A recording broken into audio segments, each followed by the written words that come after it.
what's up, y'all? And of course, welcome to another alternative factuals video. Now, I did promise, like I said, second video of the week, whatever, blah, blah, blah. I'm going to get through all that jazz. But I wanted to do something a little bit more fun before we start to dive into the seasonal stuff, like, officially having Black Lightning come back on the channel in terms of videos, Crisis on Infinite Earths, the whole part 5 situation, I think, and 6, and so on and so forth. So basically, we're just going to kind of go through things as usual, but today's video is going to be about the most powerful black superheroes in all of comic books. Now, I'm not going to list every single one of them. I'm probably going to touch on at least more than a few, but overall, I think black people in comics, or people of color in general, are extremely powerful. Now, the reasoning why they make black people so powerful in comic books are a little it's a little iffy, but I don't want to get too deep into that because that leads into a whole different conversation, and the reason why I think they made people of color in comic books a little bit more powerful than, I guess, some of their white counterparts for the most part. But before all that good stuff, if you're new to the channel, please be sure to like, share, and of course subscribe. Leave your comments down below. Let me know what you're thinking. Let me know what you're feeling. And without further ado, let's kind of just dive into this. Okay, so this is basically what I'm going to be touching on. Now, believe it or not, the most powerful black comic characters or comic book characters would include characters like the Spectre, Dr. Voodoo, Spawn, Icon, Superman. Yes, there's a black version of Superman, and the version that I'm thinking about I'm going to show on the screen. You have Blue Marvel, John Stewart. You have Holocaust, Jakeem Thunder, Jackson King, Firestorm, Gentle, Sync, which my boy Blur Without Fear did a video about. Sync is extremely powerful. Maxim, Ambrose Chase, Black Lightning. They said War Machine, but I don't think he's that powerful. Deathlock, Josiah Power, Rage, Bulletproof, Steel from DC Comics, Static Shock, Bishop, Hardware, Cyborg, Luke Cage. These are just like 27 characters that are extremely powerful. And that's like DC, Marvel, Image Comics. Basically like just a wide array of different comics in general. Now, the main characters I want to focus on basically is, like the Spectre or, Dr. Voodoo, who does not get enough, conversation as is when it comes to his character. But basically, long and short of it, he's born in Haiti. His name is Jericho Drum, and basically he went to America to become a doctor.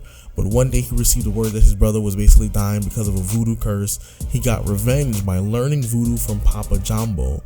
And then basically at some point he became Sorcerer Supreme, and he is known as Dr. Voodoo in general because of how powerful he is. So he's a beast. He is an absolute beast. He basically has all the powers of like Doctor Strange. Like, for example, he has divine powers, which Dr. Voodoo possesses a variety of divine powers through combination of voodoo and magic. And he can do like these mystical quasi-physical powers derived from like the Loa, basically the same kind of power that Cloak and Dagger received their powers from in the TV show. But basically those are the spirit gods of voodoo.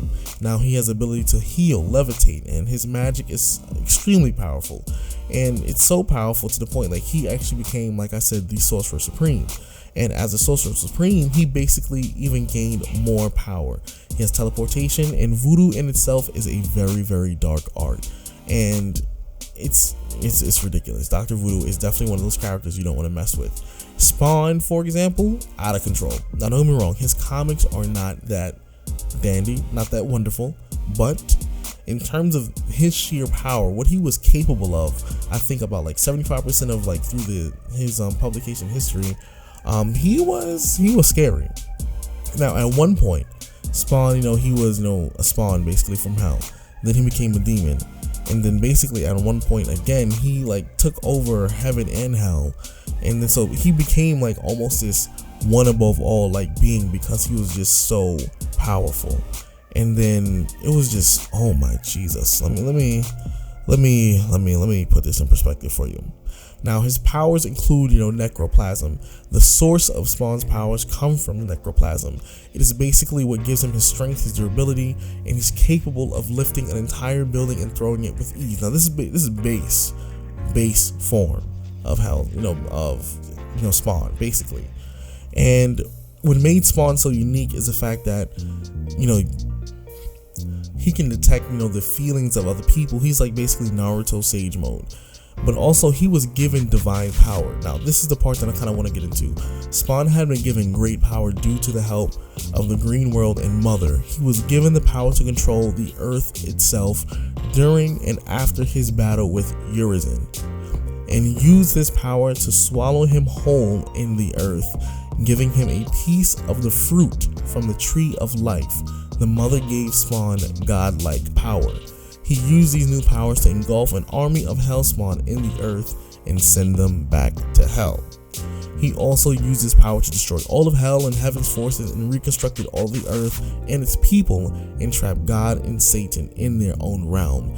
He became the one above all in his universe at one point. So it was just absurd. Spawn is out of pocket. Now, I'm not going to get into that version, the version of Superman that I'm talking about too much. Basically, it's Harvey Dent evolved into the most powerful man on this planet. He uses his powers to help people, as the Superman. However, his methods of helping can be ruthless. Harvey is an absolute ruler of Earth 9. Basically, Superman, Earth 9, Harvey Dent. That's all you need to know. Picture will pop up. We'll get into that. Now, Blue Marvel, Adam Bashir. Jesus Christ, this is another powerhouse. Now, basically, he was a superhero in the 60s, but back in the day in its publication history, in terms of like the actual in continuity origin, when people discovered, when the whole society discovered that Adam Bashir had powers and he was a scary monster powerhouse, he had to be forced to retire simply because, white people would be afraid of someone who's a person of color who could literally level a continent casually. But that's besides the point. But his powers include things such as antimatter manipulation. He can blast concussion beams, concussive force bolts, stun bolts, optic blasts, energy constructs, energy enhanced punches, energy pulse, energy shields, antimatter stabilization, and he has incalculable strength, invulnerability, superhuman durability, regenerative healing factor, superhuman reflexes, superhuman agility, superhuman stamina, self-sustenance. He can survive in harsh environments without food, air, or water, and he's able to survive in the deepest parts of the ocean and unaided in space.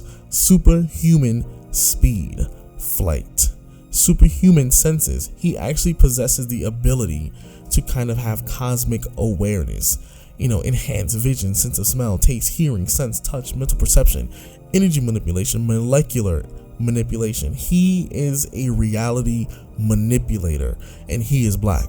So not only was he able to heal characters like Monica Rambeau, but further boosted her electromagnetic abilities through the use of antimatter powers. And Monica Rambeau is a beast. So, oh my Jesus. Light generation, longevity. This dude is a monster with a genius level intellect. Come on, you can't tell me that this is not out of control. Now, like I said, this video is not meant to dive into every single character, but I want people to understand some of the most powerful characters in all of DC, Marvel, Image, whatever you may call it, they're black. And they're very crucial in the foundations of a lot of these teams, and a lot of people don't really give them credit for this. Now, this is a fun video, and like I said, this is mostly just to get the discussion going. Tell me, what do you feel when you're talking about these characters or talking about these teams? What do you feel about these characters? Do you feel like they are as important as as I say they are? Or do you feel like, hey, maybe they shouldn't be as powerful as they are? But ultimately, what I'm just trying to say is these characters are beasts in their own right for various different reasons, and I would recommend checking out all of these characters, especially characters like Luke Cage, Night Cyborg, because he's basically just a glorified security guard, Bishop, Static, Steel, John Stewart, Green Lantern, Black Lightning, who I've talked about plenty on this channel, and I'm pretty sure if you have not seen my videos, you need to watch Black Lightning, watch all of them. It's not just about the TV show, but I talk about some comic book characters and concepts that were introduced in his comics or during times when he was on the team. I'm talking about it all with Black Lightning. It's characters like Sync, Firestorm, I'm pretty sure some of you have dabbled in as well. Holocaust, you probably know from Young Justice, the cartoon series. John Stewart, Blue Marvel, Icon, these characters are ridiculously powerful. But you let me know how you feel about these characters. Let me know any other characters you feel like I should start doing videos on, the world's most powerful black man, something like that, or whatever.